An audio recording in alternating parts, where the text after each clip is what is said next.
All right. Okay. Good morning, everyone. It is Friday, February 6th at 9:03 a.m. 2026. This is Veronica Bolchik. I'm the chair of the Contract Review Committee. And before we get into our agenda, this meeting is being recorded, and it also is being conducted in a hybrid fashion, so all votes will be done by roll call. So if we can first establish a quorum, I'm going to go up on the screen first, and I see John Balash up there. John Balash is here. All right, Linda Williams. Here. All right, is Lee up there? I'm here. Okay, welcome. And Suzanne Keating. Here. All right, and myself, so we do have a quorum. Joanna should be joining us shortly. Here. I'm here. already here. Oh, you are? Okay. But she just snuck in right as we started the thing, so I didn't want to announce it. Thank you. I'm not seeing all the names up there on the screen, so welcome, Joanna. So we do have a quorum. Next, can we have, we also have our town administration here. So we have Jericho Mealy. Hello. And Lexi Richards. Here. And we do have one member of the public here in the audience in the trailer, and it is Deborah Gudemund. And she is, let me get this correct, you are now the committee operations coordinator for the town of Nantucket. And Deborah and I have had some communication, and as part of her duties in this newly created role, I guess it is, she's going to be attending committees and council meetings to learn more of the entire operations, and so she can better serve us. So welcome. Deborah also briefly had sat on the Council for Human Services before she took this role, so she's a little bit familiar with what we do here. And I also see we've got some members of the public up on the screen. We do have some presentations today. So we have Christy and Roberto Santamaria, Christy Wilson from Fairwinds. And we also have Marcos Alcorn from our consulting agency, Kulik Strategic Advisors. So they will be doing Marcus will be doing the presentation for us later, and then we have some questions and answers with Fairwinds later on our agenda. I don't believe I see anyone else up there. Okay, thank you. All right, can we have a motion to accept the agenda? Motion. Okay, so Sounded Linda than John. I heard Suzanne and Joanna on that. I think John was Aye. first. Okay. Yeah, Thank you, John. Suzanne then. All right, by roll call, Suzanne, aye. Lee, Aye. John, Aye. Linda, Aye. Joanna, and myself. So we do have an agenda. Thank you. Public comment.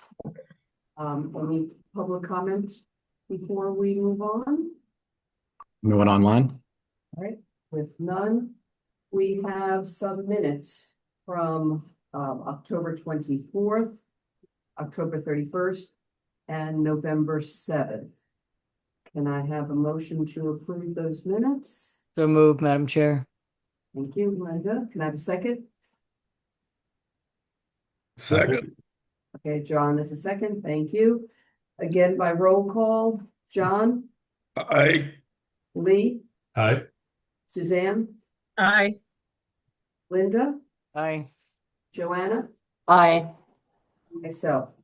I want to thank you. I want to thank Lexi for getting those in order for us. We had a very active fall, and during those 3 meetings is when we had interviews and we reviewed the grants and, leading to, deliberations. So, thank you very much for getting that together. All right. Next on our agenda is we have Fairwinds. Back in, gosh, I'm have to go back and go really into my memory, but when we were reviewing quarterlies for You won? Q1 of 26-27, the quarterly report that was submitted, and it was for the, Opioid we remediation. had a, not in our regular, grant cycle, but we had, an award for the opiate remediation, I should say. And questions came up on, the quarterly, and we thought that it was best to, ask you to come in and, so we can have a conversation. And the questions that came up is the award was the way that your application was written and what we approved was for peer recovery for basically what would be the summer of 26.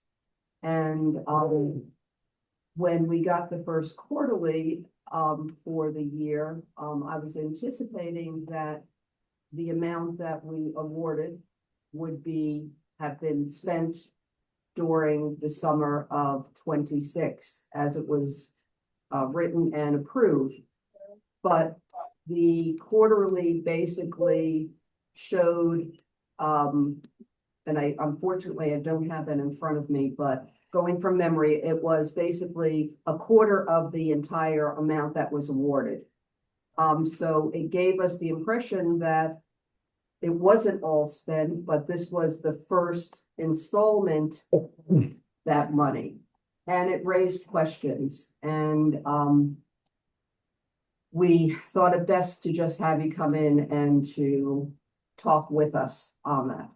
So, Joanna, do you want to add anything to that, or? No, I think you did a great job. All right, thank you. Roberto, would you like to, give us some background? Thank you. No, absolutely. Ultimately, what really ended up happening was just a mistaken interpretation of the grant applications on our end. The person who was usually in charge of all of our grant writing as well as keeping us on track had actually resigned right before she had received an offer for another nonprofit on the Cape where she lives. And when it came time to do all the reporting and things like that, we truthfully, I'll throw myself on the sword here, didn't pay enough attention to the reporting, that we submitted it as a quarterly rather than as a full report. Truth of the matter is, we can spend the full amount of the grant every quarter for 6 or 7 or 8 quarters straight and still not have enough money to cover the cost of this program. So what we did is we just interpreted it as a 4 invoice process instead of 1 single invoice. In a nutshell. And that's what I assumed happened. Yeah. And, yeah. And Yeah, yes, sorry to interrupt. It's just to allay any fears moving forward about this specific thing. We actually just redid one of the job descriptions for one of the positions in that department. The person who worked with Morgan, she is now 20 hours a week a grants manager. So that way, none of this happens with any of our grants moving forward again, because we are. CRC is not the only grants that we apply for. exactly.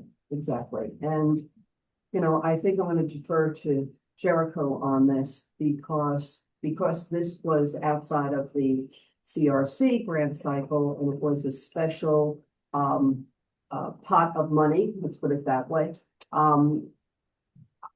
I think that if we would not have had any questions if we had been told that it was going to be dispersed over the course of the year, and we probably could have made an amendment to the contract, et cetera. But, you know, and I understand why you didn't do that, because you were sort of caught it fell between the cracks. No. So we appreciate that explanation for sure, but. And so this is a special, or this is a different funding source than most of our grants are. Though most of the grants are drawn from the local tax base, and this is from settlement money. But once the money is dispersed in accordance with the guidelines from the settlement, the repayment rate falls the same as it does for regular CRC grants once it's in our coffers. And we haven't had in the past. There's no issue with changing the reimbursement amounts by quarter. If your program uses its full funding in the first quarter, like the contracts themselves do not demand a even distribution of them, or even a kind of like use what you need to support the program in that circumstance. So there would be no problem on our end from changing the payout rate or from doing the full amount, in either way. As I remember, this was the PRC, the Peer Recovery Counselor Program support, and that there was that was a stopgap measure or bridge funding between a different funding source. So it's totally, which from a process point of view, it's at the discretion of the grantee and the board and the committee. So, and I do see in the quarterlies that were submitted that you have submitted a second payment on that. So we do have that in the And that was quarterlies for at second my quarter. suggestion Yes. when we discussed this just before the end of the year. Right, right. So we do see that in your quarterlies, you've done a second installment on that particular grant cycle. So I appreciate you know, the explanation. I think what in the future, and of course, falling through the cracks, if there is a change, we need to be notified and should be notified ahead of a quarterly of being that. I do know, just to add on to that, during the calendar or the fiscal year for this, the money is held for these grants. Once you fall out of the fiscal year, we cannot go back and pay them that. So that is, you know, that is absolutely Yeah, we cannot do. We cannot reimburse after the Q4 reimbursement cutoff date, Right. which Yeah. Roberto knows I that remember. really well. I learned that the hard way. You sat on multiple sides of the table. I learned that the hard way after 10 years at the town. Yeah. Okay. So, does the committee have any questions? I think it would be great if you kind of gave us an update on the program and how it's going. So the PRC program is actually going very well. Unfortunately, you know, or fortunately, however you want to look at it, we do have a full load. Mayo and Allison are really doing a great job, and they're really out there. We actually moved Allison from she was part-time at the FRC to now be full-time with Fairwinds proper to start taking on therapeutic mentorship and PRC. It's hard to talk about in terms of going well and not going well, because from a organizational standpoint, yeah, we want patients, we want clients, it's good from a financial perspective, but it means that the need is out there, and unfortunately, demand is outpacing supply. We will be looking into expanding some of our programs over the course of the next year or two, but right now we have the two PRCs and things seem to be going really well. Christy, fill in anything if I missed anything here. Yes, thank you. I noticed on the invoice, much like we do for the Human Services Grant, typically in last year, you would ask for how many clients were served, how many appointments, and it's just not on the invoice, but I'm more than happy to supply that information. I have to pull it to get the number anyway. So if you want me to just add that information, I could pull it in about 1 minute if you want to hold off while Yeah, sure. while I do. Yes. But it's awkward, so I'm just gonna mute myself and I think that would be super helpful. I think the other thing, Roberto, is that over the years, one of the challenges that I think we've had is making sure that these positions stay staffed. And so I also think keeping us up to date on how many peer recovery counselors you have, like so that we know that it's staying steady is really important. Of course, yeah.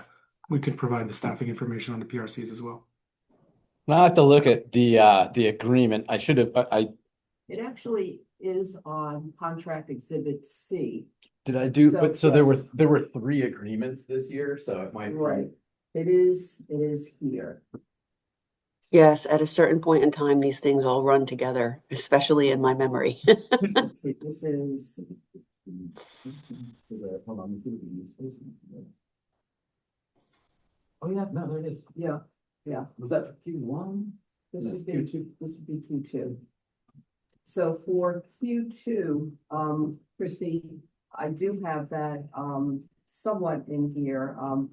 You had 16 peer recovery program unique clients and 188 billable encounters. So it's on the second, you've got, there's the invoice, which is just an invoice. but Okay. then it is there, so. oh, good. um, Okay. So yeah, Mhm. I was just looking at the invoice and I thought that the way the other one is, it's on the actual invoice itself. So I just was looking at the invoice, I guess. But yeah, so you have that information, then I can Yep. I can just pull that up because I have it in my folder too. Great, then I don't have to do it all. It must be, oh, it's in the usage report. Gotcha. Yeah. Yeah, no, I actually sent, what I've been sending is you can see you can see the client chart number, so you can see how many clients we have and their dates of service and how many, what we charged for that. If there's And I submitted that. If there's an easier or more convenient report or something that you can run that has the same information, happy to do that too. It doesn't, as long as it's attached to the invoice submission, I'm happy to pull that stuff out. Yeah, what I was just, I think the invoice just looks different on the human services, but I send the supporting data even though you don't specifically ask for it in the invoice. But yeah, the number of people that have been served by it isn't extraordinarily high, but the people who are using it are people who are, it is truly life-saving for them, so, and life-changing for them. So while we aren't advertising as much as we maybe could because of funding, we are very excited to report that as of January 1st, the Department of Insurance has said that they are mandating commercial carriers to cover this service. It does take some time for them to actually do that. However, that is a great, that's what we've been waiting for and wanting. And when we were part of the pilot program back in 2016 for MBHP, the state, it was very clear that this is an amazing resource for people struggling with substance misuse. And it is evidence-based practice. It will keep people out of emergency rooms, keep them from, it's a level of care that isn't as expensive by any means as inpatient or some of the other modalities of care. So it's a great program. I'm so happy that it's been adopted, and it's a huge hurdle to get it through the Department of Insurance mandated commercial carriers to cover it. So we'll see if we get reimbursed. But as Roberto says, there are plenty of people who don't have insurance, and all it takes is one or two, and they could use the whole thing. So there's just never enough money for people who are struggling, and these are some very scary times for a lot of people. Christy, I have a question. On this, it says that you have 0 people on the waiting list, which is a wonderful thing to hear. So does that continue that with 2 peer recovery coaches, they're able to handle the caseload? Yes. Very good. And they both have capacity to take more clients, so. Okay. Wonderful. Any other questions for Fairwinds? I just had a thought, Christy, because you just made me think of something. So with the carriers now being mandated to cover, at least in theory, that should help with your funding on a go-forward basis, no? Yes, that was what we were hoping when we originally applied for the grant several years ago. We had said, this is hopefully just sort of covering the gap between, we used to use, well, you may not know, we used to use our human services grant for PRC, and we never have enough for sliding fee Right. ever. So we always need to try to take some of the burden off of that grant, and we Right. were shifting it onto this other funding source, which always helps, but every little bit helps. But again, even if commercial carriers pay, people have high deductibles. People have deductibles of $6,000 a year, and that's custom. And they aren't going to get to $6,000 until the end of the year, and then it starts all over again. So they don't have that money, and we don't want to put that barrier. Our mission is to help people regardless of their ability to pay, and that is getting tougher and tougher and tougher. And people are getting more acutely unwell, Yeah. and more financially less able to pay their bills. So we're in a very difficult position.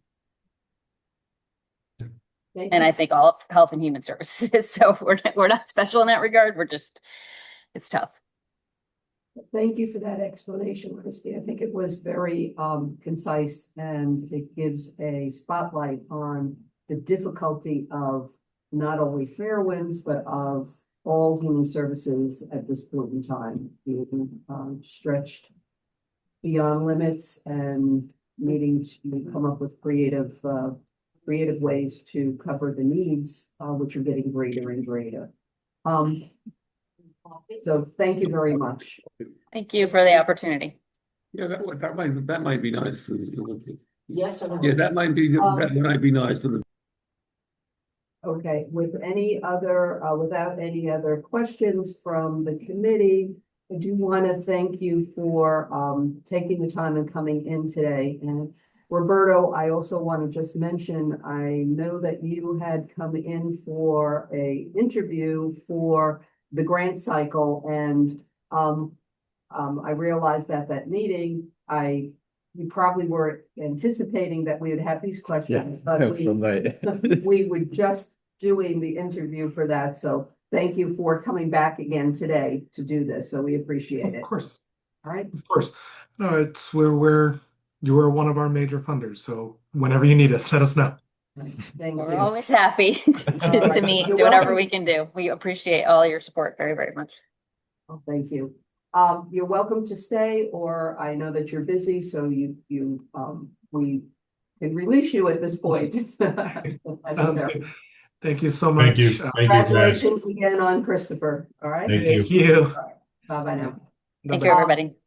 Thank you. Before we go on, I just have one a point of order.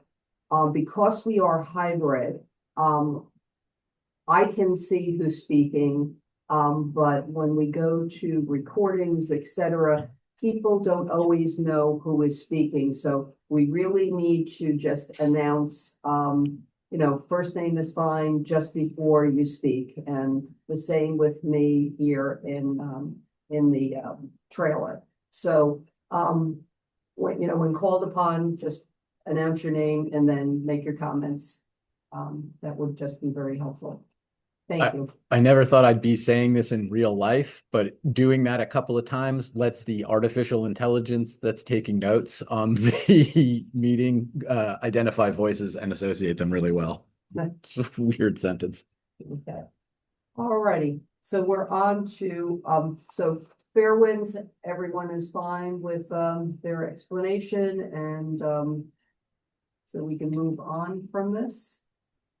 And I believe we are on to number 6, needs assessment updates Okay. with Marcos Alcorn.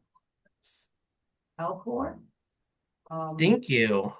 All right. So I'm gonna just let you take the floor on this and give us your overview and presentation, and we will have questions as we go along or afterwards. I don't know which you would prefer, so. Either one. I know I have 10 minutes to present, and so we have a lot of data. And let me just backtrack a little. My name is Marcos Alcorn, and I am with Kulik Strategic Advisors. We are the firm that was hired by the town of Nantucket to complete a community needs assessment. And so for today, it's informal. Please feel free to jump in, ask any questions. There is a lot of data. I tend to speak fast, but if there's any clarifying questions that you may have, please let me know. I can make sure to either slow down or just kind of go slower, basically. So if you have any questions, do not hesitate to ask at any point. Like I said, there's a lot of data, so I will be going through this quite quick. So for today, and let me know, can you see my slides? So I have you ready for co-hosting if you want to share a screen, Okay. if you have them, or you can send them to me and I can show them here. Perfect. There it is. You can see my slides, right? Yes. Okay. So today we'll do a quick, I know we haven't really presented to this group in the past, so we'll do an overview of the engagement. We'll talk about literature review. So what type of studies have been done in the past? Where are we in comparison to those studies? A big part of it, and this is a call to action, our community touches. How much community input have we been able to collect? And how much more do we still have to go to make sure that we hit our target numbers? And then we're going to really dive into that resident data. So far, what are our residents saying?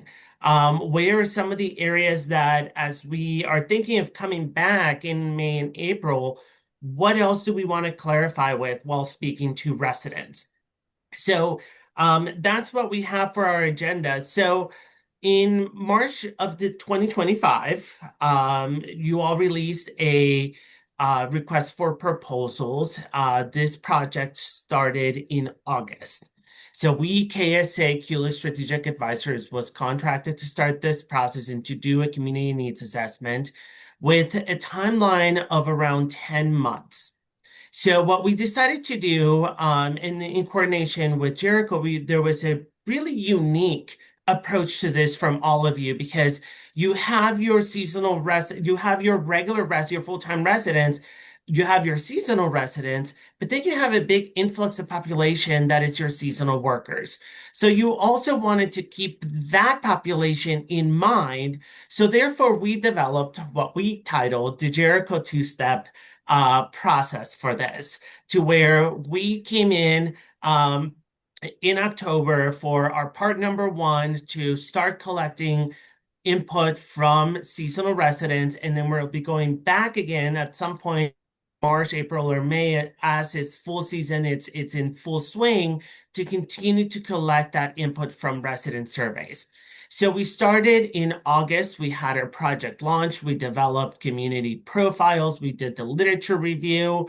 In early like September through November, that's when we've started our key informant interviews. So we started one-on-one meetings with stakeholders. If you did not get a chance to participate on that and you want to still participate on that, please let Jerica know. I would be happy to meet with you and still collect your input, as we're still in that data collection phase. In October, we were on site for some of the seasonal workers data collection. We did a lot of great work with Jericho, meeting with some of the organizations for the full-time residents as well. We've been in full data collection swing since October to now. At the end of March, we're going to start drafting the report and start giving really those findings a bit more. We're going to dive a bit more into that. And then in May, we'll be presenting to you the final findings. As far as the literature review, like what studies have been done out there, there really isn't much that's out there for Nantucket. The ones that we found are these 7. And you can see that really out of these 7, the last one, number 7, the 2017 Aging on Nantucket, that really was the one that had the most community input or community engagement, with a total of 734 participants. The only thing to keep in mind is that that was a 2-year process. So it took 2 years to get 734 residents to participate. As of right now, this is where we stand. We stand at input of 276, again, from October up to today. We've had 10 key informant interviews. So these are one-on-one 30-minute sessions with members of the steering committee. We've met with the Senior Center, Domestic Violence Food Pantry, Interface, the hospital. Again, open invitation to anyone in this group. If you've not participated or you wish to participate, please let us know. We're happy to do this. When we were on site, we had 3 focus groups with around 33 participants. We did a session with the Rotary Club. There was a Boys Girls Club, and then basically we met with staff, which is the last one, kind of like on a one-on-one, but asked them the same questions at different locations that we were at that were seasonal employees. There's a provider survey that was sent to on-island providers. Here's the list of the 14 providers that participated. If you count them, there's 13 that provided their actual agency name, with 1 actually not providing an agency name, which makes it our 14th, but they still answered the rest of the survey. But I know that you all are eager to hear where we are with our resident surveys. And as of today, we are at 219 responses. Our goal really is to get between the 300 and the 350 range in survey responses. We are at 219 with 196 responding in our tool, in our English tool survey. 11 of those who have responded utilizing the Spanish tool or survey. We have 9 seasonal who responded in English, and then 3 seasonal who responded in Spanish. Any questions as of now? Yes, this is Veronica. Go ahead.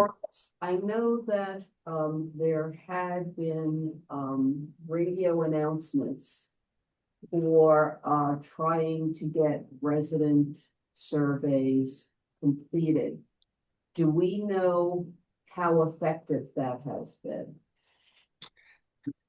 I can look and Jericho, you and I can work after this to really figure that out. I'm unsure if it's a specific day of the week, if they are doing them daily to see that. But I know at the beginning when the first number of radio announcements were done, there was an increase in survey respondents.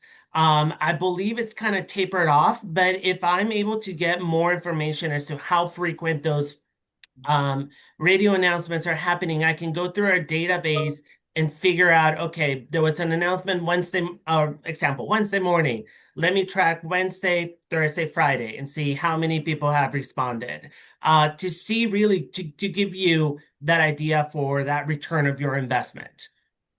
And so I can actually add a little to that. The radio ads were not part of the initial bid proposal. They were actually the result of a really, really nice donation from a community member. And the timing on those was lined up.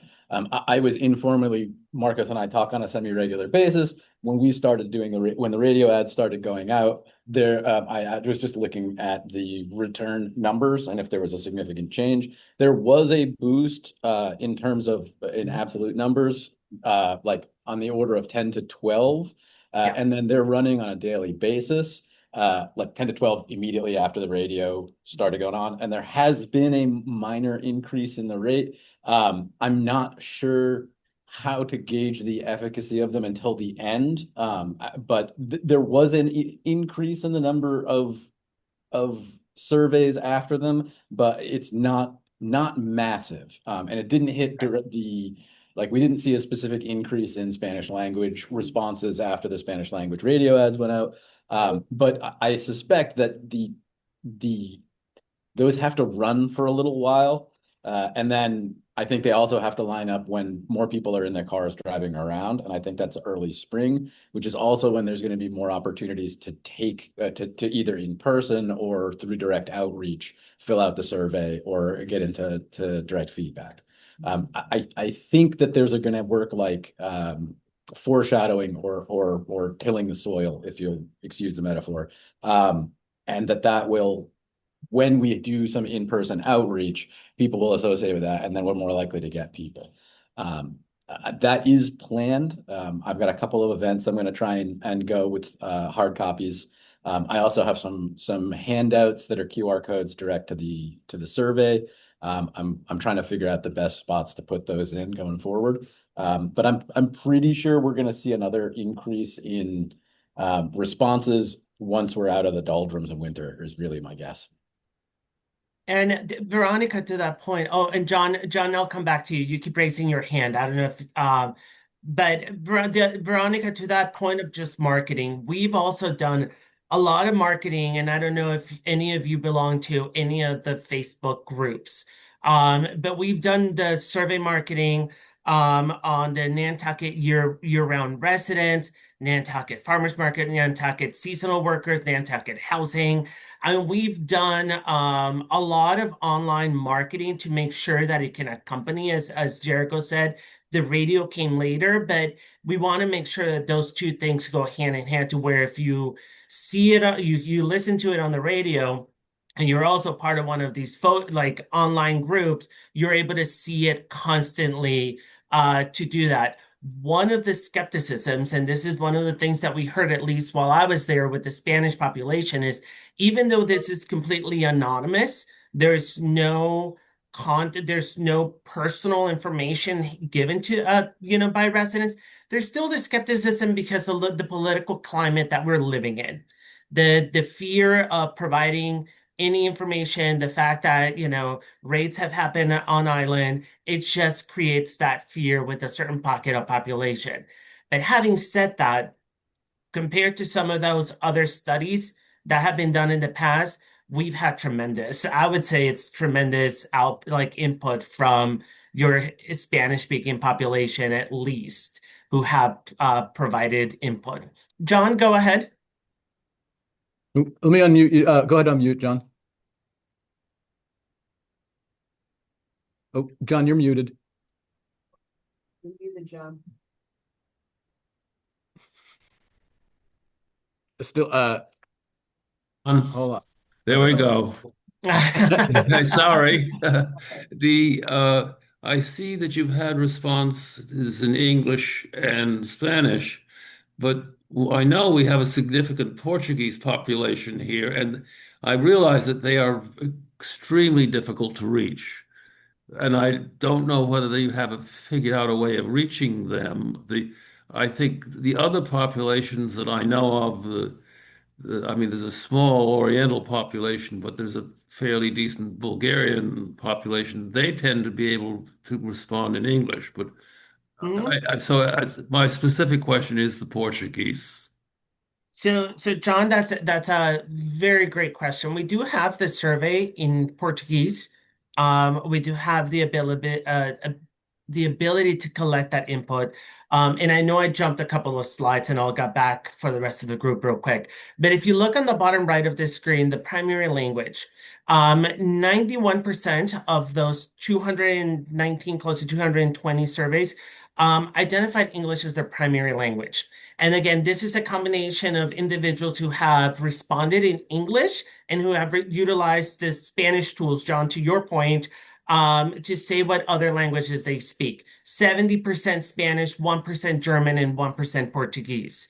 Some of the Spanish, some of the German, and definitely the Portuguese, they completed the English survey.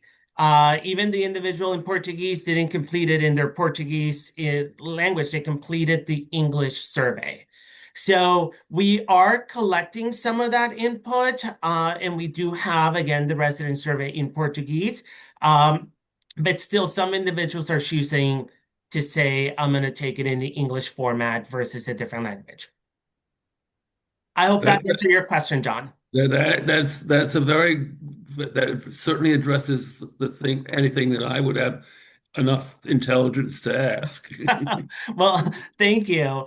So here's definitely our call to action to all of you. As I said, we are at 219, 220 residents. Our goal is to really get to that 382 by the end of April. So our challenge to all of you is what else can we do? We're doing the radio, we're doing the Facebook groups, and Jericho cut me off at my time. So we are thinking, okay, I know Jericho is going to be doing more events, outreach events on island. I know you have your different departments. How can we reach out internally to the town of Nantucket staff? Because a lot of them are individuals who either qualify for some of these services and may not know it, or who are already accessing the services who actually should be participating in this survey. I know we're going to be presenting to a couple of other groups, the CBOs, if we can get 15, 20 more resident surveys from CBOs, working with the hospital to get, around 20, that's going to help us really get to that overall number. And I know I have like 4 minutes, so I'm going to go through data real quick. Please feel free to ask any questions.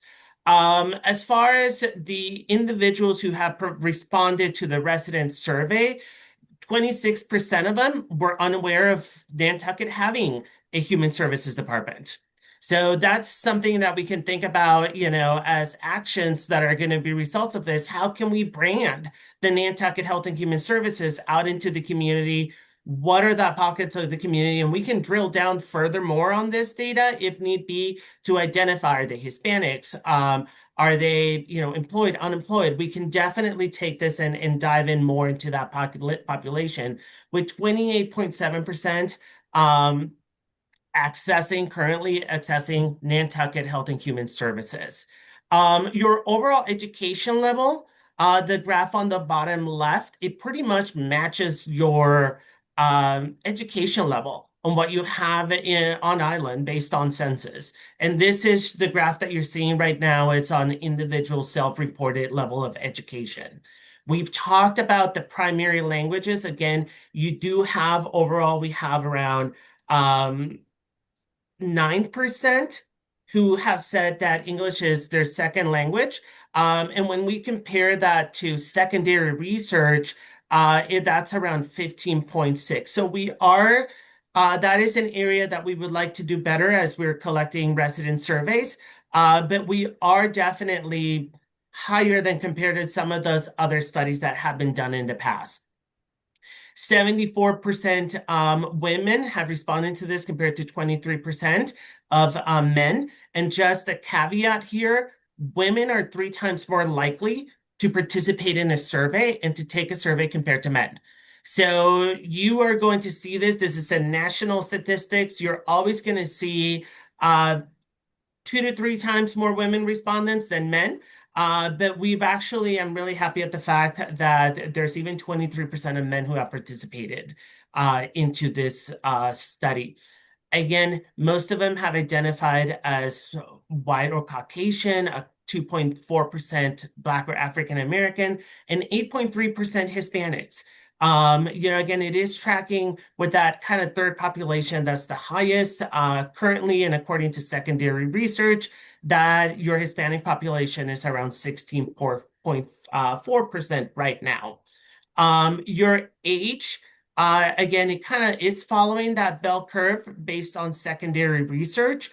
So it is self-reported, so it is matching still that secondary research.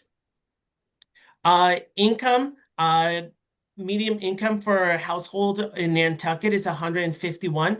If we look at the top graph and we add everyone below 150, that is 49.8% of survey respondents are living below what, based on secondary research, a median household income is. So that's a big part as you're looking at funding and it's expensive to live in Nantucket. Where can you make the biggest difference? And individuals are going to be looking at how can they get their biggest bang for their buck. I'm out of time, but one of the things that I wanted to show you is residents were asked to really rate their quality of life in Nantucket. And this is something that it's really interesting just to see it graphically. Our top graph will show you 6 lines. The top 3 are individuals who are white, English speaking. So you can you can see that population mostly on the satisfactory, the good, the excellent, when they're saying that quality of life for families in Nantucket is good or excellent. Quality for children up to the age of 15 or 16 to 24. It's when we compare that to Hispanics, they're in the complete opposite. They are in the poor, the fair, and the satisfactory. So, I mean, this is not news. This. This is something that has come up a lot on key informant interviews. But this is just a way of being able to see it as it's self-reported by your residents, comparing them Caucasian to Hispanics. I know I talked a lot and there's a lot of data here. Let me know if there's any questions. I'm opening up to the floor. Do we have questions from the committee? I don't see any hands raised, so I do have a question. Joanna? I mean, are we going to be able to get a printout of this? Because I want to read this more thoroughly. I mean, there's a lot of information here. So first of all, thank you. I mean, I think this is very valuable. I think the other thing that clearly came through in here and that we've talked about several times is we do know that nobody knows what we do. And that we do know this. We've known this for a while. And I think that this goes to some of the work we did last year with having a little ceremony when we handed out the grants so that people would see the recognition and the impact that we have in the community. And I think we really need to continue to build on that. I think that's super important. When you have more than 50% of the community who don't know this money exists or that the town supports human services work, that is astounding, I think.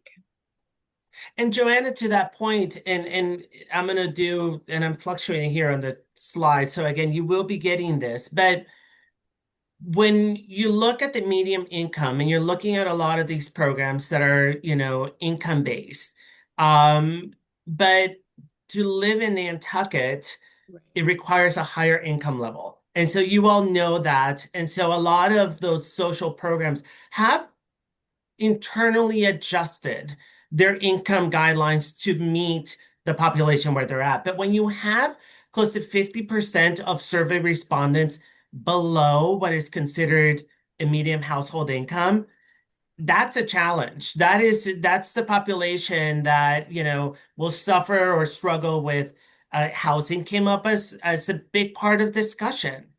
Food, I mean, you have a great food pantry, access to healthcare. I mean, and then the big one, and I don't know if Roberto is still on the call, but him having a baby, infant daycare centers. Yeah. That being an area where, significant need, where it makes it challenging for current Nantucket families to say, should we stay on island once we have kids or not? So they really debate that part of it. And just to show you all, we have developed heat maps that shows you that primary area. Here is primary healthcare. The example is family medicine, internal medicine, and pediatrics. This is where our call to action really comes to with all of you. Even though we are getting responses, we want to get more because we want to make sure that our heat maps and that the data that's going to be to you is as robust as possible.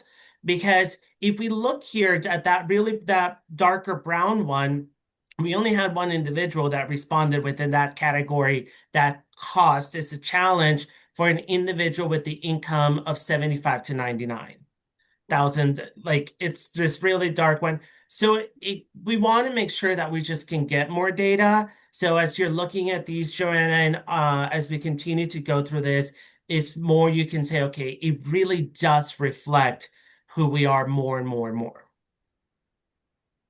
So when does the survey close? The survey, we anticipate keeping the survey open until mid-April. We have like 2.5 more months. I know Jericho has a couple of events coming up that he wants to do. We're trying to get this through the town of Nantucket to be able to disseminate it to its staff to collect more input.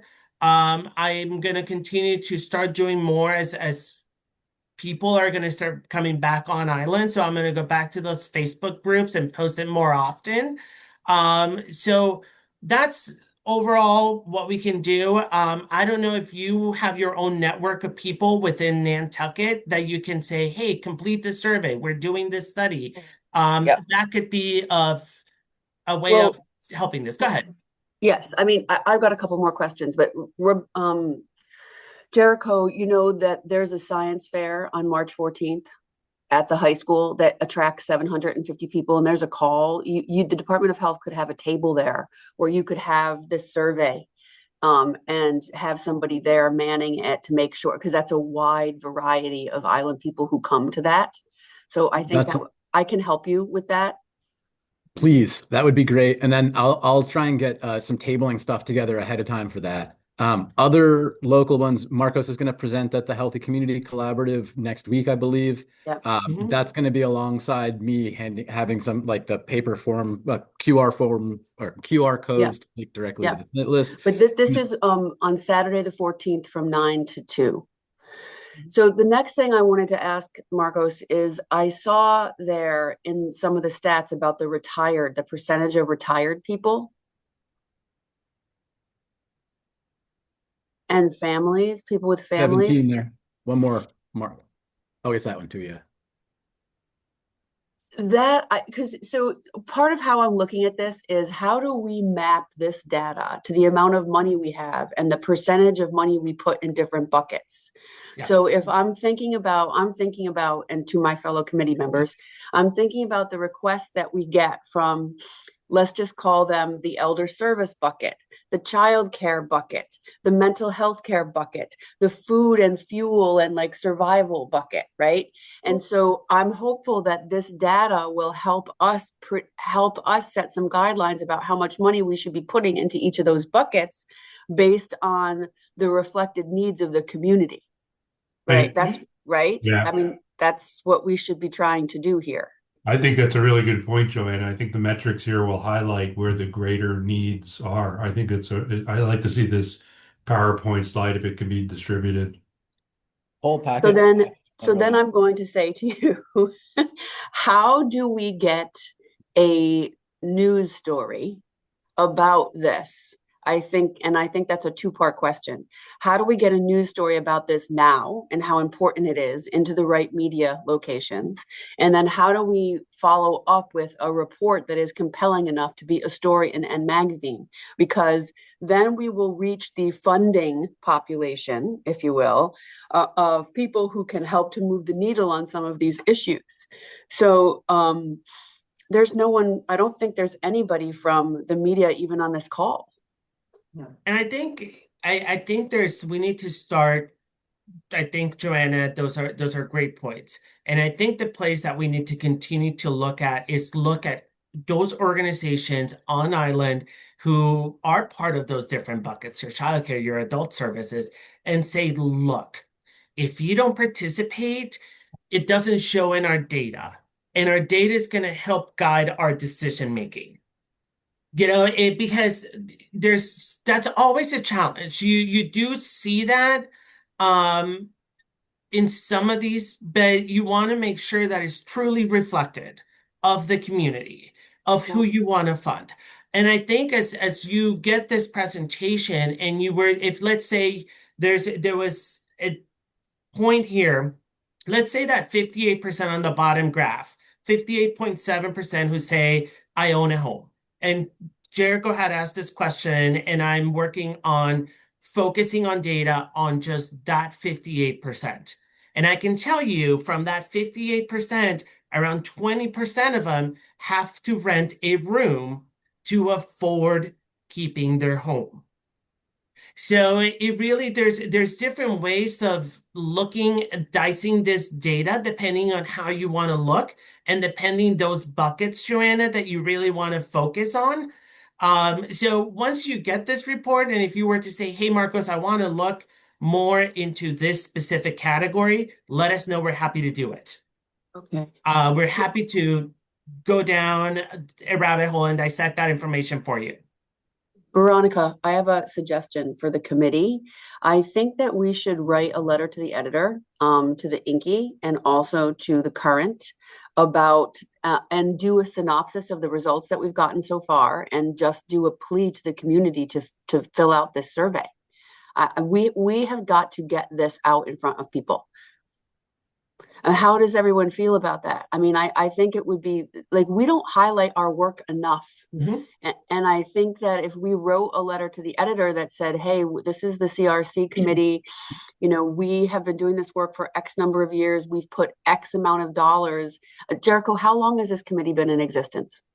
Whoa, since 86. Yeah. Okay. In So one form or another. right. I So it would be say- fairly easy to come up with the number of dollars that we have pushed into. I mean, I just think this is so important, because if we can do a little bit of PR in terms of, here's how long this committee has been in existence, here's how much money we have pushed into the human services sector. We desperately need you to take this survey so that we are guided as to how we are distributing this money, because it directly affects your neighbors. Yeah. And I think that the And better it's your money. yes, it is your taxpayer money. Thank you, John. That's a really great point. I mean, we have to see how we can empower the rest of the community to help us come up with the priorities.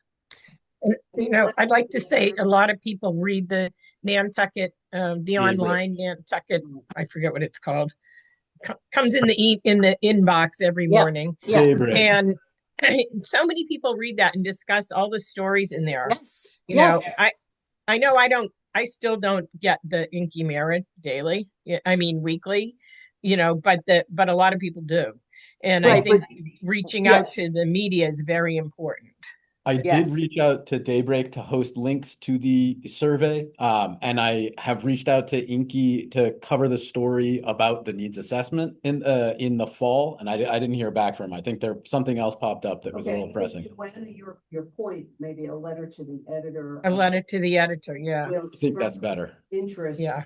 Then a follow-up with both the current and the Inky, Well, to. they print letters. The current prints Oh. letters, and so does the Inky. But if we write the letter, here's what I also think could happen. If we write the letter and we submit it to both those news outlets, then we can apply some pressure to run a story. Yes. Right. And the total expenditure is in the range of like 8 to 10 million since start, I believe. Yeah. Right.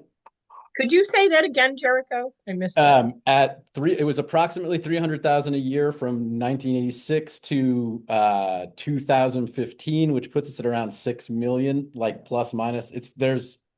And then 675 from what was it, 2017, I believe, which puts the total expenditure at between 8 and 10 million dollars over the lifetime of the program.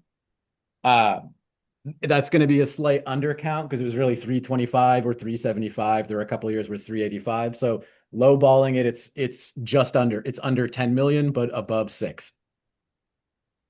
And I think a part of this message in that news to the editor is, even though there's a conception and people believe that because you live in Nantucket, it's high income, that you don't have needs, but you do have high needs. You do have areas of need. You do have populations who need services. And that's why you're there. That's what you're trying to do. But Go ahead, Joanna. Marcos, it's not, I mean, your data just showed that it's not high income. More than 50% of the community don't make the median amount. Well, it's So- the perception. It's the perception that people have. And I absolutely agree. You look at the data and it's like 49.8% are not even at family median income level. So, but the people outside are like, oh my God, it's expensive to go there. People who live there must be uber wealthy people. They don't have it's the perception that people have to that. I think that, like, just to put it in context for all of you, the size of if our town budget is $170 million, okay, we are spending $825,000 on health and human services. Kittens. Yeah. Yeah. So our budget's $170 million. Does anybody run the numbers on that? What's the percentage? Because it's remarkably low, obviously, It's right? remarkably low. Yes. I haven't been able to do an apples to apples comparison with other towns because when we did the previous grant assessment that was done by Raftellus, they did a per capita expenditure, but it didn't capture the difference between us and others in that there's no external services. You can't get services unless you're on Nantucket. You can't go to the next town to get services, which make things more expensive. But yeah, that was part of the previous one. And then I know that this year we're planning on writing a letter to set funding for the 28 cycle. So having a discussion about the needs assessment, tying the needs assessment into our letter request to the select board to set funding levels for the CRC process for FY28 Right. is part of this process. And I think it's a good idea. I've got the letter of the editor. I'll resend the survey link to Daybreak to see if they'll host it. The science fair is an excellent idea. I'm also going to try and get it into the Athenaeum. They have a couple of regular kind of like social events. And I spoke to them before about having a kiosk up there just to have the survey sitting there ready so that people can just do it right there. They've done that in the past for Network of Care. So I really do think we get a little bit of more attention on this, and into the spring, we're gonna have quite a few numbers, and we already can see from the data we've got that there's a really interesting story that can be pulled out of there. And we can definitely align this with the broad categories we set up to align with CFN's funding categories. And we can definitely use this. And this comes to another agenda item, so I don't want to jump to it too much. But I think that we should break down the funding that we are going to distribute this year a little more categorically, so that we can kind of display directly what our priorities are and try and match that up. Like, I don't know if we want to separate out, like we did a prevention versus a treatment thing in the past, or if we want to do it specifically by sector. I think that's a good idea, Jericho. Marcos, what's the total number of people who took this survey?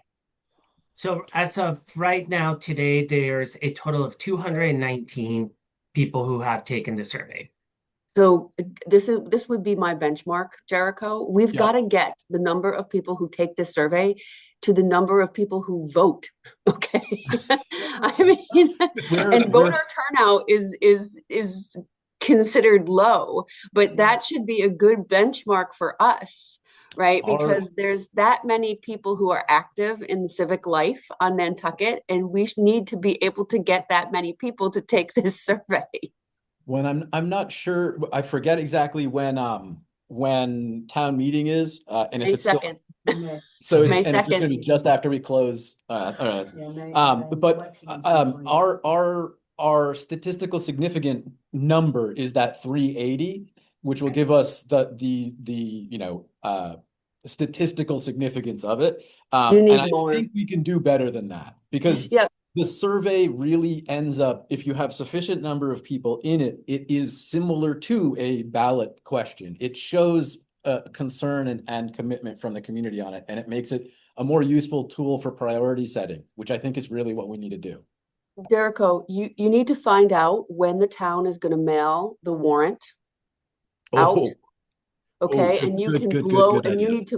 need to put in a postcard to the town warrant with a QR code for people to take this survey. I'll need to check with town clerk to see if that's legal. It should be. And then It's the taxpayers' money. No, I know. I can't remember. There are rules specifically on what Yeah. can and can't be in the warrant. This should be in there. I just need to check to make sure there's not a specific, like, if there's some weird thing for it, but that's a really good idea. If not, then find out what the cost would be to send a postcard to all registered voters on Nantucket, and we could use that out of our budget. I mean, this is a one-time chance. Yeah. Sorry, I feel like I've talked a lot. Good. No, that's good. Well, let me just say, I think it's important because the current sampling of 200 people is certainly low, but if we're going to rely upon the survey results and the metrics in terms of funding, then I think we should promote this, right? We want it to be as realistic and as good as possible. And Lee, this is not just going to help us. It's also going to help the Community Foundation with their grant making, right? This data is going to be valuable to other people in the community and to other people in the community who are, by the way, also applying for their own grants.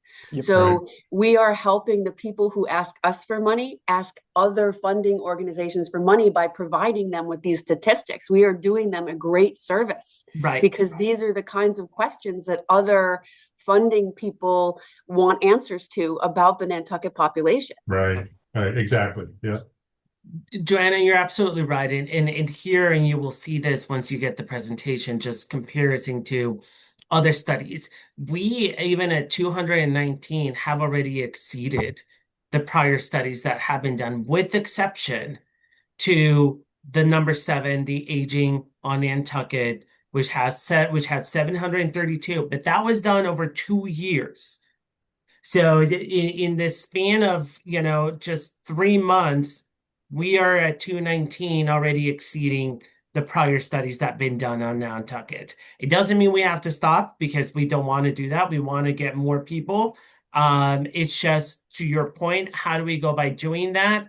And that's what we're here to do, is that give you the update and what kind of calls to action can we put in place to make sure that we can continue to collect that input. This is Veronica here. Couple of things. There have been of course, it's all social media, but. Veronica, could you speak up? I can't hear you. Okay, on social media, the police department, there've been a few different videos that have been done that have caught my eye. When, just basically a very informal, my memory's a little fuzzy, but what may have been the police chief or, head of fire department walking through, or one of the members walking through saying, this is what we do, this is how it's done, or whatever, but very effective, at least it got my attention. If we could hook into, and I guess it's Florencia. That would be Florencia. I can reach out to Florencia. You know, so once again, social media, getting the message out. Marcus, for you on, the providers that answered the survey or that you met with, are they giving out the survey to their clients? Some of them are. The survey has gone to all of them. I think the ones that the group that has the most power behind it to do it is you all. Because you know you give them money, and not to say, hey, we should do it because there's money attached to it, but it helps, to Joanna's point, this is what leads to funding. So I think, Jericho, and I'll add this to that, is, do we need to do a reminder to those providers, again, coming from you all, Yes. And saying, hey, we are still doing this needs assessment. Please continue to send this. If they want paper copies, I'm happy to FedEx them paper copies of the survey with a return FedEx envelope to send to me. They have the link, the QR code, whatever is going to be the easiest to meet the population where they're at.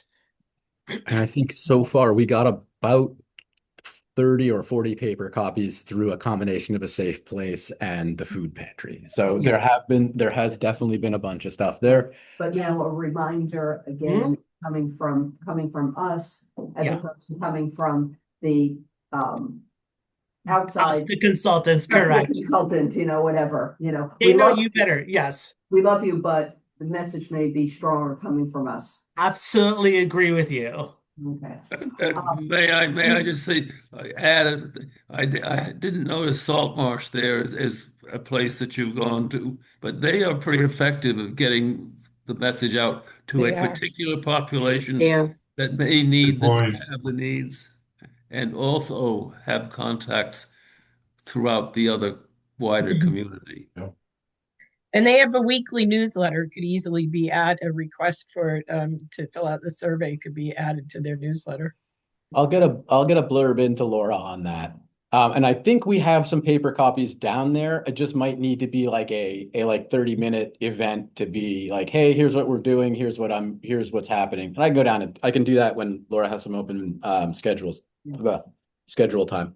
Marcos, this is and I'm not sure if this can be done at this point. One of the things that was mentioned on the chart that you have, own a home on Nantucket, but then I believe you said how many people, in order to maintain a home on Nantucket, rent rooms or rent a cottage or whatever. That to me says we have loads of people on this island that don't think that they have needs. But obviously that is a need. If you have to supplement your expenses by having a room rented or whatever, how do we drill down into that? Or can we, because I think that's a portion of our population that what we're walking around and we don't think that we have needs. But we do have needs. You can look at the results from the people that answered that, like, have a yes on both of those things. My guess is that sample number, like the 58% of people said they owned a house. That means what? It's 190, and then you said around 20% of the people. So that's a population of, like, you can drill down to it, but the more that you slice it like that, you start worrying about like being able to demonstrate that it's representative of a greater population. But we can look at the We can look at that. demographics that are Right. found in that the people who answered those two questions in the affirmative, and then you can I would also be, Yeah. sorry, Jericho, I No, would you're be good. I would be very careful about this one in particular. Yeah. Because I think that, based on everything we know about short-term rentals and everything we know Right. about the economics of Nantucket, I would definitely not assume that people who rent out rooms in their house or rent their house out are economically, I wouldn't make assumptions about that model of generating think- income. I think what we can do, and not necessarily to drive those conclusions, just to look at the data behind this 58%. I think because there's perception here plays a big role, either a perception from someone who may need services, but they feel there's someone worse than I am, so they need him. Perception that it's always been this way. For you Yes. on Nantucket, Yes. it's always been this way. So you don't necessarily think that it's a need because you've always have gone somewhere else to get something. It's the norm. So it goes to, I think, Joanna, to your great point, I would suggest let's dive at the data on that 58%. Let's just look at it. And this group collectively can decide how you want to market that. If there's anything you want to do with it and present it, you collectively as this group can do that. Can I make a suggestion just maybe about the language in that question?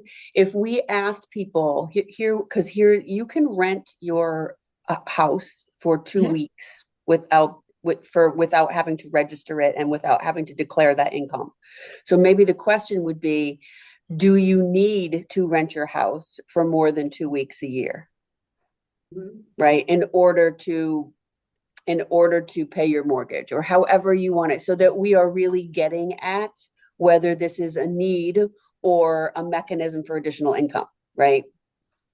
I think one of the ways that we can get to that is when we are on site again, when we're looking at being on site, if we are able to schedule focus groups, that could be an area where we can clarify this data. I know I've met people last time I was there who said, I move out during the season to rent my house out, unseason because either to afford it or they just make a decision to do it. But to your point, Joanna, I mean, we'll have a time to clarify this if we're able to bring people collective as a focus group and ask that question point blank and say, if you own a home, can you afford it? If not, what are those supplemental ways that you do to afford your home?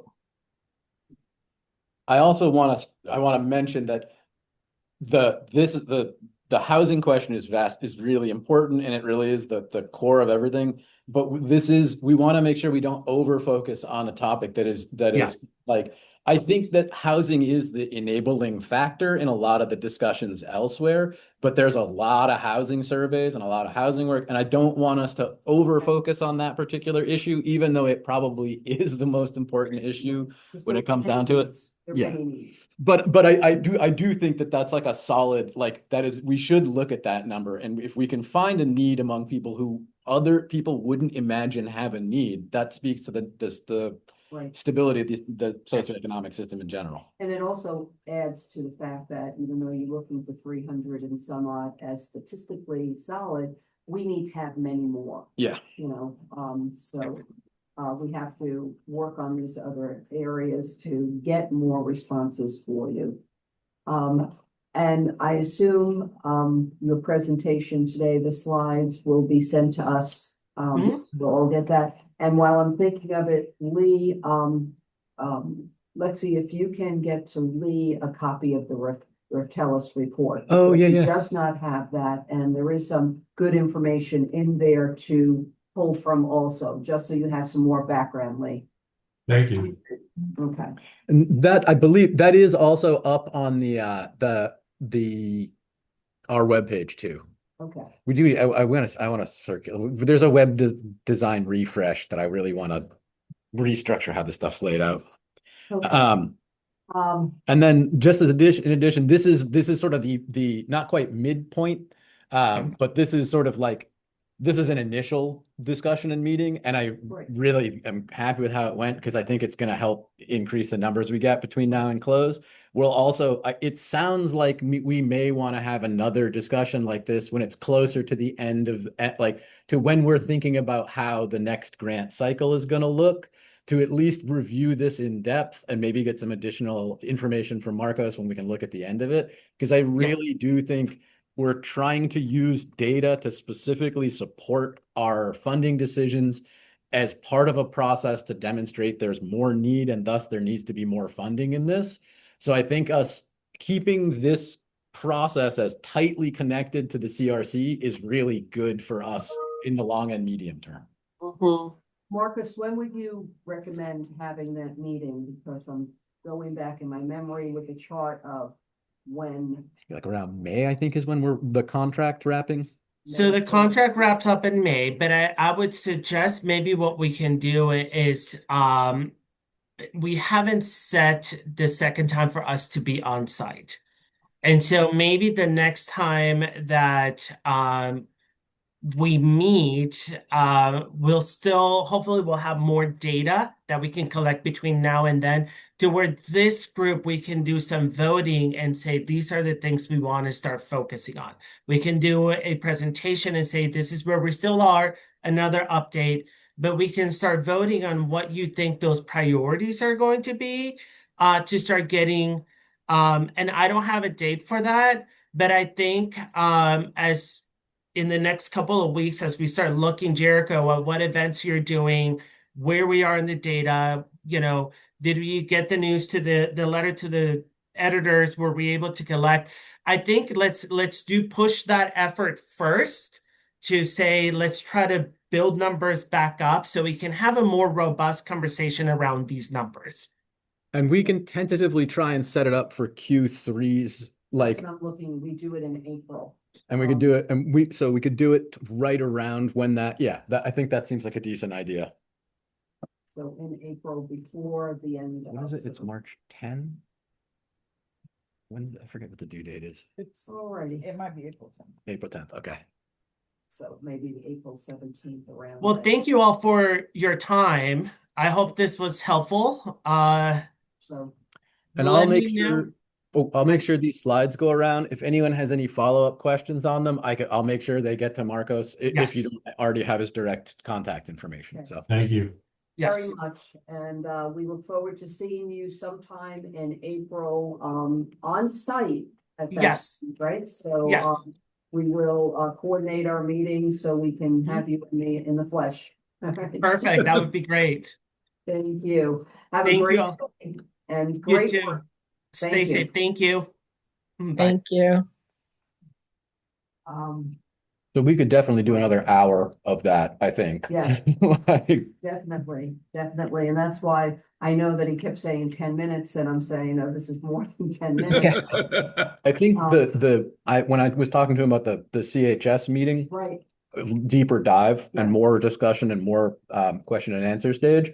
And then obviously anyone here could attend, but we also can get the video or minutes out for that so that you guys can follow along with the extra discussion. right, and that meeting is next Thursday? Thursday. at Noon? Noon. So what is that, the 12th? The 12th at noon, and there's a Zoom link for that also online. Great idea with getting letters to the editor or whatever, and it just goes with what we started talking about last year of letting people know what we do. It all ties together. So Jericho, over the next We can work early one out. next week, I'll come in, we'll work on those. And I'll reach out with the QR code to Daybreak probably Monday. Okay. And then Joanna, the warrant QR code, I'm gonna follow up on that today. You got to teach me how to use a QR code. Okay. We'll run that through at the next award ceremony, if not sooner. Yes. If you have a phone, you can do it. Yeah, you could do it. Yeah. So we do need to get the the report approved. Yes, yes. So that's the next thing on our agenda, review and approve the fiscal year 27 grant report for select board and finance committee. So finance committee, that date has been set, Yes, I believe it's the 17th. February 17th. I gotta confirm the exact time. I don't have an invite for it yet. Joanna, do you know when?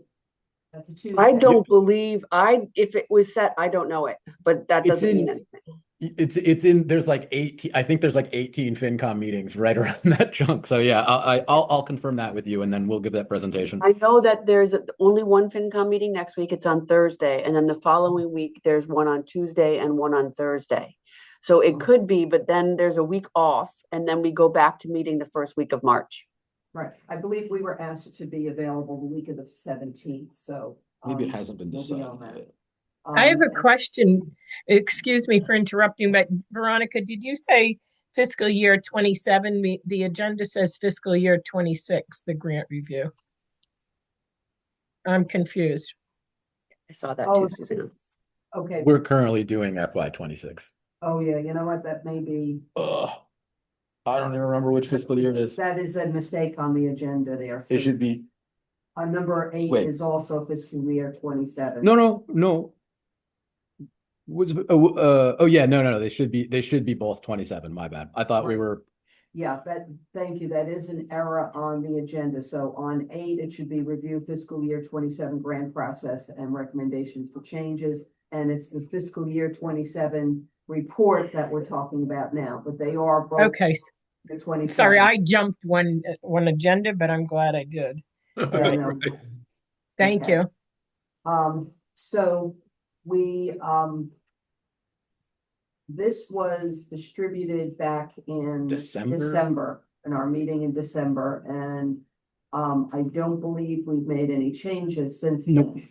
So, everyone has had a chance to read that. We talked about it back in December, but if we can, without any changes or whatever, can we have a vote to Ooh. a motion? typesetting changes. So I'm gonna pull off draft and then fix the header, and that's it. No text outside of the draft designation and the up at the top, it says. See it. So I'm gonna change this, so Right. it's like contract Right. review, Right. there's some of those. Okay. That's the only thing that's gonna change. Already, so just on the header. Yeah. Okay. Otherwise, can I have a motion to accept the report? Can I have a motion by someone? Motion to accept the report. Second, Second, okay. All right, by roll call, we've got John, aye. Lee, Aye. Suzanne, Aye. Linda, I know Linda said she had to, she might have to be, step away. yeah, I think she texted she had to step away to take care of Okay, something. Joanna Aye. and myself, so we do have a quorum on that, so that's fine. We accept this report. And February 17th, I will be in attendance for that with. I'll be there with Jericho. you, yeah. If anyone else wants to join in on that, certainly are welcome. May not be a bad idea if you can even just zoom in for the meeting, just to hear questions, etc. Excuse me. You know, can I just make a couple comments about that, Veronica? I think it would be great if when you and Jericho addressed the finance committee, you talked about the things that we did differently this year, right? Yes. Oh, yes. The way that we reorganized the grants, the $100,000 thing, and talked about that, because I think that would be important for them to know. Yes. Thank you. That is on it. And I remember when we were writing this, we wanted to make sure that that was in there also, because Finance Committee has followed our progression over the last few years. And Yes. I think it's important. Greatly assisted as well. Pardon me? It assisted us in that process. Yes, and they've assisted us in that process, as the select board also. Now, Do we also go before the select board with this? I do not We believe we'll didn't need last to, year. no. We have been Um, inviting. I think at some point it might be worth it for us to make an announcement of the report and the needs assessment at select board, but I think we can do that a little closer to town meeting. Okay, I've got a suggestion, and I don't know if this is the We can work it. politically correct way of doing this, but we were just having a conversation about how we need to get the survey out and people understand that the data that's going to come from this is going to help decision-making, not only for us, but for the entire health, behavioral health and physical health of the island. Can we request some time before the select board? We certainly could. To basically meld these both things together, because people do watch the select board meetings also. I think we can also see if it can be included in the announcement. The needs assessment specifically can be included in the announcement. And I know that Brooke has been involved with and advocated for this needs assessment for a while Right. too. So I can reach out to her to see if she's interested in like getting us some time on there. Right. Ready. Next on the item is, on our agenda is, thank you, Suzanne, for pointing out it should have been 27. Review the grant process and recommendations for change. I wanted to first thank Lee. I had asked Lee to, as a new member of the group and coming into this completely fresh, to track the amount of time that he has clocked from July until the end of December. And just roughly, and Lee, you can jump in on this, there were 11 formal meetings between July and December, approximately 2 hours each. And then some prep time outside of that, between 10 and 15 hours. And he estimates between 35 and 40 hours have been devoted to just July through December. That I think is extremely valuable, Lee. And actually, I'm looking at Deborah, because we have Deborah here, who is the committee's operation coordinator. When we try to get people to volunteer, I think this will be helpful, because there are some committees and responsibilities that people gladly take on the town with different boards or whatever, that may not be as heavy of a lift as this one is. And some of that scares people away, but having that kind of data certainly helps. And Suzanne, also, you're new onto this also, but you've had you have prior experience. So that's why I asked Lee, as coming through with fresh eyes. So I think it's helpful. So thank you for doing that. So it brings us to the review of how things were done. May I get the ball rolling? Yes. So first thing is, I'm going to try, I think we started earlier than we have in the past, and I'd like to keep that trend up. It really seems like the releasing the RFP in mid-September and collecting in mid-October lets us get all of our work done with sufficient time and scheduling redundancy, that we avoid much of the holiday issues. And our deadline from admin and finance going forward is to have our recommendations in by December, to make their job of budgetary preparations much easier. So first change, I'm going, if we're going to do that, that means that we need to finish kind of our idea of what our priorities are before the summer rolls in. So at like Q4, our release for that, a discussion of a couple of what I would propose to do, and then your guys' feedback. And then, because of the nature of the priority shifting changes, I would really love votes and support specifically for setting those up, just because it's the specific responsibility of this committee to assess with the priorities once they're like to determine the priorities along with CHS. And so that we're making a community informed decision on what our needs are and what the priority on them is. I then would probably propose a letter of intent process this year where we give the outline, the guidelines more or less, so that we kind of avoid the situation where we have a grant process where someone submits a full grant and they go through the grant process, and then at deliberation we're like, we're not going to, due to the needs, we're not going to entertain this kind of grant request, or we're going to prioritize this kind of grant request. Other grant programs I've seen have a one-pager, basically a pitch for what the program or bid would be. Submit that. We look at those in like September, and I have to work with finance to see what kind of feedback is acceptable to give to those. But that lets us provide feedback earlier on in the process to get better formulated program requests. At what point, if we are looking that the grant gets released mid-September, September 15th, when does that letter of intent?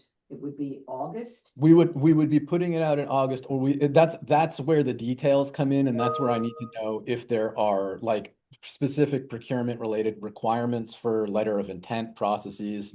I think in some way or another, it would be good to give our priorities, like to share what priorities we have, so that we know that we're going to get funding requests that are like matching with where we'd like to spend it, just to save everyone a whole lot of time and effort, and to make sure that we can kind of direct our funding as precisely as possible. And, I'm thinking. Jericho. Yes, Joanna? I just have two thoughts on this. I think that as we're setting these dates, I think we should also set the date for when we're going to have a ceremony, Yes. right? And I'm sure the Dreamland would be willing to host us again. I can certainly ask. So I think that that's really important, so that that's published well in advance.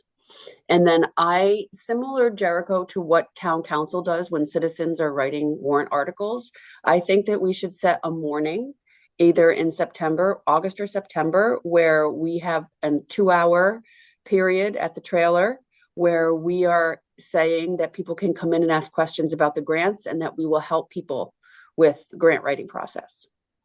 I am happy to volunteer to be there to do that.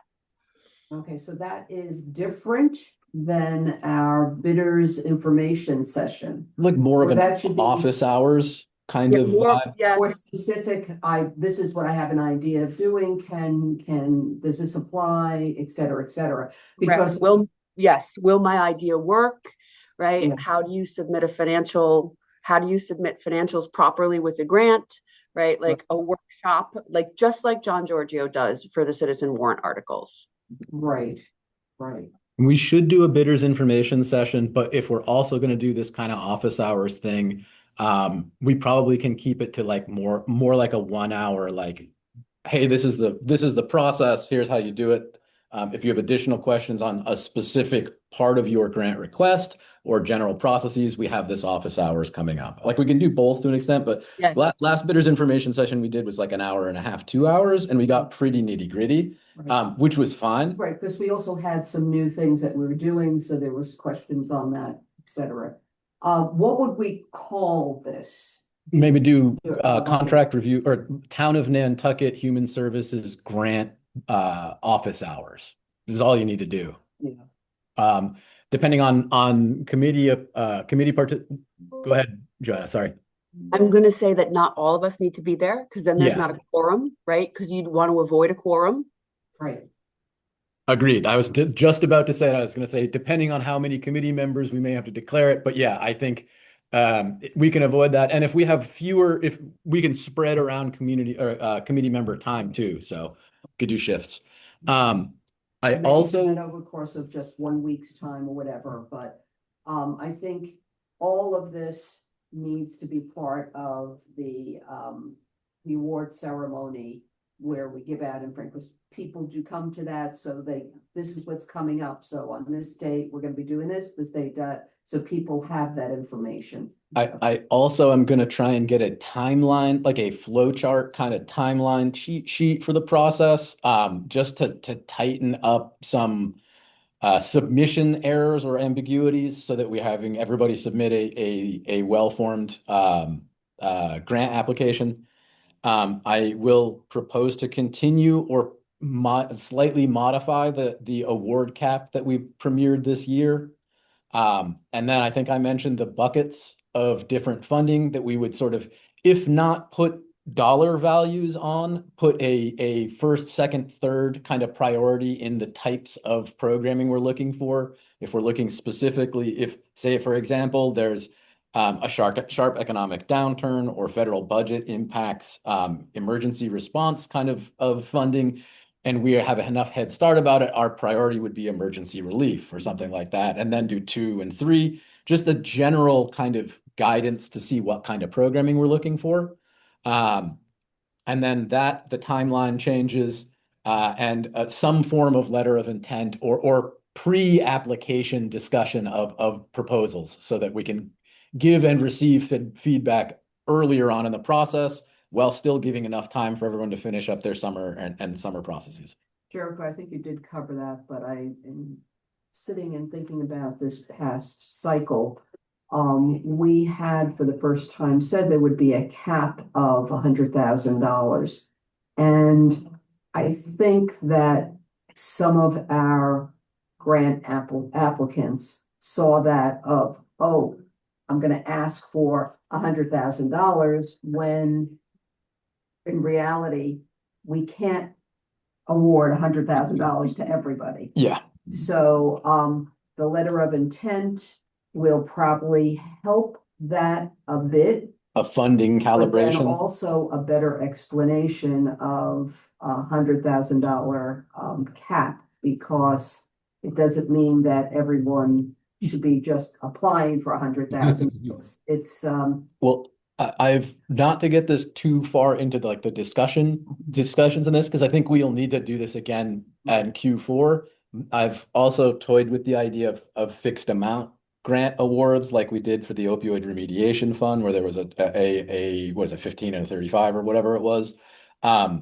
So that you apply, there are 10 $15,000 awards. There's a lot of complexity in that. It's not something I want to jump into immediately, and I'd like to stage it with other requests. I hear where you're going with that, but I think we would be better waiting until we have Marcos's data that will support that, because right now it's anecdotal. Well, I would wait for another year at Right. least before I would even start entertaining this, because it gets really, if you have, I mean, it starts getting into places where if you have a set number of X award amounts and then someone pulls there's a logistic and practical difficulties that need to be worked out, and I don't want to add that on top of.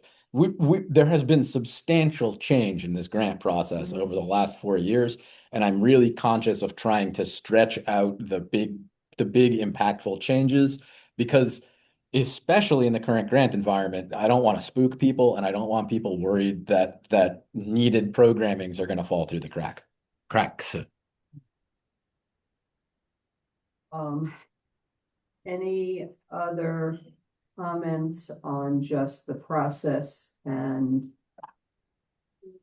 Suzanne?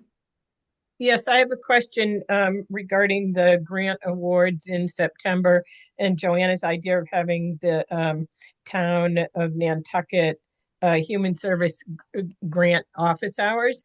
I think we need to be, I'm a little confused about, is the office hours going to come before or after the grant awards? And I'm thinking it should come after, because the awards are for the previous fiscal year. Yeah. And so having that sometime in September, we definitely couldn't do that in August. I mean, ideally, we would have the office hours and bidder information as close to the release of the RFP for fiscal Yeah. year 28, so that they get this year's that year's application and then can immediately follow up with questions. And then I have and will continue offering office hours or direct contact with anyone who just has questions about the process. I have had a couple people contact me about that over the last couple of years. But I do think the award ceremony is sort of like the announcement. Then the award ceremony is the announcement, and then the RFP release comes right afterwards. Then we do whatever sort of, if it's an office hours or a letter of intent process or whatever that is, we iron that out. But yeah, I think award ceremony, release, and then office hours is a good idea. So, yeah. Okay. Because, Thank you. things don't happen really in July and August. People are busy with doing other things. But September 4th is the first Friday in September. Last year we did it on the 12th, which was the second week in September. If we can commit to September 4th on a Friday, or it could be another day of the week too. It doesn't have to be a Friday. I would push it to the following week because this week, Labor Day is very late. And it's also the back to school week. And it's like, I think it's a crunched up time for people to be off on that. I think the following Friday is good. Okay. And Friday is, do you think Friday is the best day of the week, or could we? I think Friday morning is Here. easy for people, easier. Okay. All right, so then it would be September 11th in the morning. Yeah. And if we get that on the calendar now, and Joanna, if you would like to just make that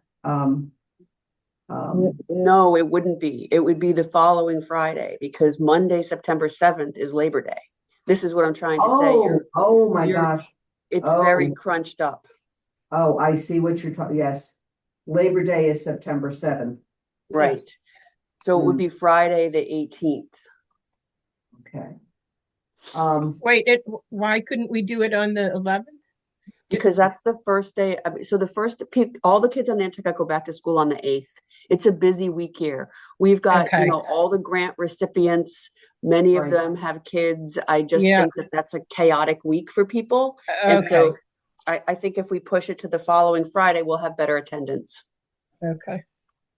I guess I'm cognizant, I'm looking at the back end of this because I think that what was helpful this year is November, late October, November were heavy meeting times for us.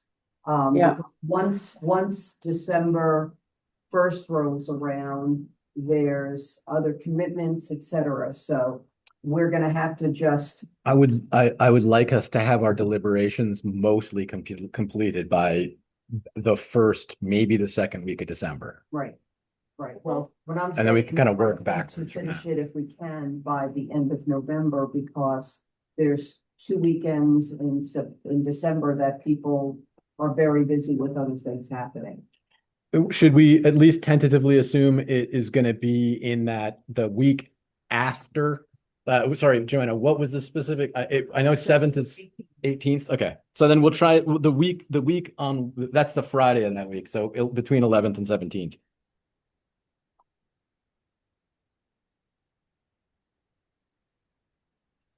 So letter of intent. I'll get more details on how that process works closer to when we do it, like closer to the Q4, the Q3 meeting, Q4 meeting for this. It's something that I think some kind of like preview of a grant request before someone does the whole application is probably a good idea.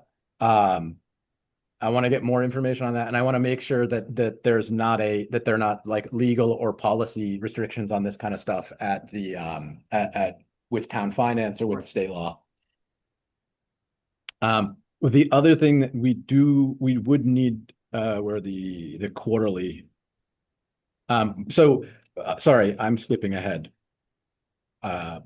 Apologies, Madam Chair. So I think we've finished this discussion on grant process and recommended changes at this point in time. With the caveat that I will bring it up again at least twice more. Guys, are we voting on accepting the report? We did. We did. We did, okay, got Yes, it. We did that. All right. Is it, so- because I have to scoot off in the So next couple of minutes. The one thing that we will need a quorum for and that must be completed before the end of this meeting is the release of the Q2 in reimbursements. Okay. And I'm not sure, because I didn't see this until last night. Have people gotten these? Did we send out the invoice pack, like the Q4 reporting packets? Did everyone get the Q2. the Q2? think I did. I think I sent that. Yeah, I'm pretty sure you did. Because the last What? 10 days. have been, I think Nobody it wants got to- buried- I oh, think she it didn't got probably buried in really Yeah, the- there was I understand thought, it but I then. think I sent it the first when the meeting. I know, but they probably didn't understand. Okay, because I did Yeah, get a right. copy and I did review them and, so let's then. Okay, let's jump ahead then, hold on, we're gonna hold the discussion for fiscal year 28, and let's go to the quarterly reports. Since Joanne is gonna have to, run off. I looked at these last night and, of course, I looked at Fairwinds to see what they had done, knowing that we were having a discussion today, and they did submit a separate quarterly for second quarter for the opioid money.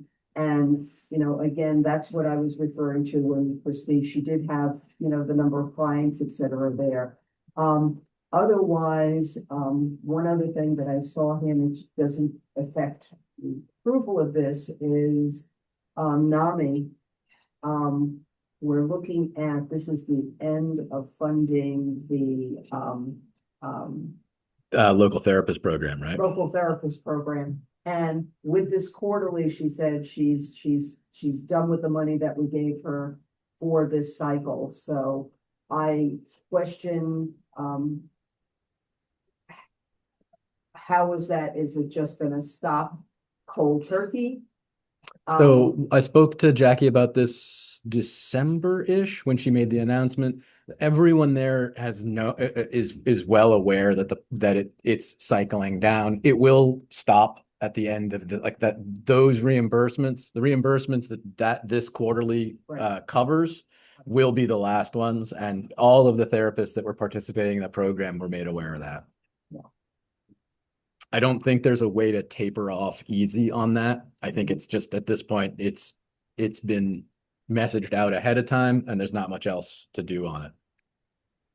And just one other, and just picking out one of these, I look at what we got from Addiction Solutions, and it's following along. The grant application for this year was so vastly improved, and their reporting, et cetera, is just it's wonderful to see that. Kudos to them, because it gives us certainly the ability to see what they're doing, and very well done. As with many of these folks, I don't want to just point out Addiction Solutions, but they were, I always look at this goes back to my teaching days, and there's always one that stands out, whatever, and that's the one that stood out for this. But all of them I thought were fairly well done. I'm also working to try and get some technical support and education for nonprofits, and set up some reporting structures, technologies, or platforms that should make things easier. But those are probably longer term. I don't think I'm going to have them in place for next fiscal year. Some of these organizations are bigger and have that ability, and some of their organizations are very small and don't really have anyone that is an expert in that area, so that would be helpful. Okay. Any other comments on the quarterlies? All right, so none, let's have a motion then to accept the quarterly reports and release them for payment. Motion to accept the quarterly reports. Second, Right, so Lee first, John second. By roll call, we have John, aye. Lee, Aye. Suzanne, Aye. Linda, are you with us? Joanna Aye. and myself.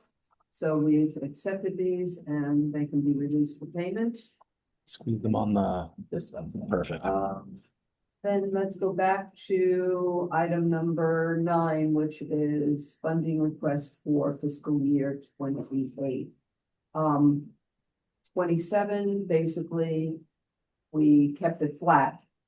Even though I think the data we're gonna have is gonna be strong to get more, we need to request more, because I guess the feeling I got was, I think, they were anticipating we were gonna ask for more this year, so, I've been pretty transparent with town admin that a lot of this work was in preparation for larger requests. I believe the funding, so I need to double check with Brian before we get too much further in the funding request. But I believe the funding source for the substance misuse means that it is a separate funding source than the remainder of the human services. So likely that is gonna stay, that 175 will likely not change. But I was going to suggest to this board that we ask for 175 plus the human service total to be at $1 million for total human service expenditures. So that would make it at 825 for human service expenditures, which is still about, based on the inflation numbers that we used previously, is still a little below the cost of the cost of living and inflation numbers since the last change. But I think it is in line with the requests that we've had. And if we look at the request for the last several years, we've been averaging like 1.3, which I think us being able to fund 70% of incoming requests is probably a good threshold. And that's something I'm starting to track now. I'm calling it the request award amount. So there's a ratio between how much people ask for and how much we give out. And keeping track of that is something that I'm keeping an eye on going forward. You know, the inflation, Jericho, is important, but what struck me going through the process is the loss of funding by some of these agencies, and that struck me. So I think if we're going to make a compelling case, I certainly would bring that up.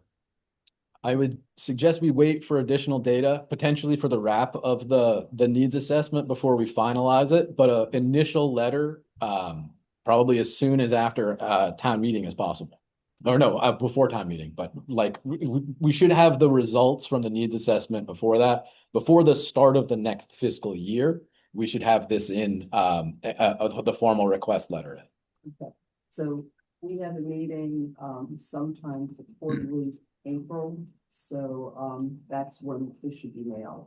And I'll try and have a preliminary draft for us going in, so that we can edit a document and then hopefully approve it for release after that. A lot of our release documents have ended up, we bring it in, then there's edits, and we need to come back. It ends up adding like a month to the cycle, which we want to try and avoid. But I'll try and have it work a draft out with you, and then we can have it here for the committee to look at and edit. But what we're talking about is substance misuse stays at 175. Going from 650 to 825. 25. Human services is $175,000 increase, which is I think that it's wonderful. We certainly would like more, but Joanna has left us, but you know, with a $170 million budget, you know, us asking for 1 million. And I know the needs are great on the island, and, you know, I can, you know, run down, everyone is just as passionate, but, I think we need to, ask for no less than $1 million.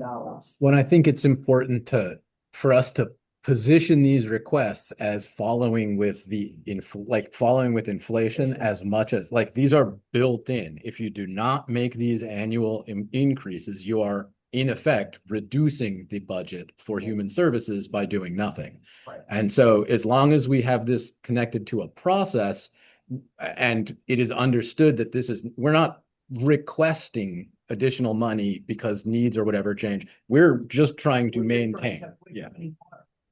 That's what it is. And that to anticipate that this request letter will come every year from now on. Right. Exactly. Can I just make an observation? I know I'm new to this, but given the inflation rate, the loss of funding, and the tremendous need, is it absurd to ask for even more money? Probably not. What I would like to manage is a perception by by a lot of people on Nantucket that what we do is philanthropy. And the hat in hand kind of approach to this is not, I don't think represents what this actually is, which is that we facilitate core services that are necessary for the island's operation as it currently stands. Right. And that we're an investment just like the roads, just like sewer, just like everything else. This island, if this funding stream did not either went away or did not increase commensurate to just cost of living increases, there would be initially acute and then systemic hardships in the workforce of the island, fundamentally. And that these are all core governmental services that, due to the path that local municipal history took, they're moved into a public-private partnership, but they were originally done in-house by town staff, by municipal staff. And to me, this is still all core service delivery, not philanthropy. And by being really measured with our request year over year, just tying it to an independent, objective measure that we can use, then we add about varying needs. Then we add about it, because I think it's important for us to establish that the funding that we allocate here is not philanthropy. It is services. These are direct and necessary services, and that it has a positive economic benefit on the island as a whole, even if it's difficult for us to explicate that. Yeah. All right. But yeah, more would be better. More to come. Exactly. With no other discussion in that area, we will pick this up again when we meet in April. And we're on to new business, and maybe what we can do is, let's see if we can set that April meeting. April 17th. When is the actual due date for April 10th. So the due date for Q3's submissions is you said it was the 10th?